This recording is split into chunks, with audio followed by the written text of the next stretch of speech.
এই অঙ্কগুলো কীভাবে সহজে করা যায় দেখাচ্ছি। এটা বাই পার্টস করে করা যেতে পারে, আরেকভাবেও করা যেতে পারে। যদি আমরা এরকমভাবে অঙ্কটা ধরে নিই e⁻x/x, এটাকে যদি আমরা কিছু একটা ধরে ফেলি ইউ, তো আমরা তো সবাই জানি এটাকে যদি ডেরিভেটিভ বানানো হয় তাহলে কী হচ্ছে, তাহলে u/v এই সূত্র অনুযায়ী এটা ফার্স্ট ফাংশন u/v v², তারপরে ভি এটার ডেরিভেটিভ কত e⁻x মাইনাস এটাকে রাখলাম, আর এটার ডেরিভেটিভ সবাই জানো 1 dx = du। এই প্ল্যানে যদি অঙ্কটা করা যায় অনেক সহজ হয়ে যাবে। আমরা এবার e⁻x-টাকে কমন নিলাম, তাহলে এখানে কী আসছে x/x² 1/x² dx।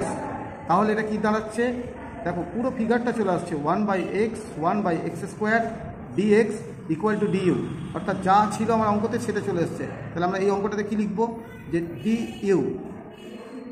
এই অঙ্কটার পরিবর্তে আমরা ডিউ লিখবো, যেহেতু আমরা এটা সমান ডিউ পেয়েছি। তা ডিউ মানে ইউ প্লাস সি। এবার ইউ এর মানটা বসিয়ে দেবো e⁻x + c, যেখানে সি হচ্ছে ইন্টিগ্রেশন কনস্ট্যান্ট। তো এই শর্টকাটে এভাবে করা যেতে পারে।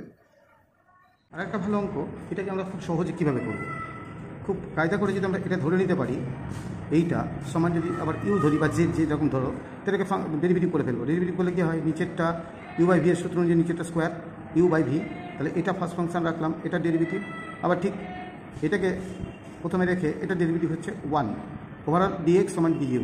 এবার উপরের অংশটা যেটা আসছে x e⁻x, তারপরে e⁻x আর e⁻x কেটে গেল, তার মানে একদম পুরো ব্যাপারটা যা আমার অঙ্কে ছিল সেটা চলে গেল।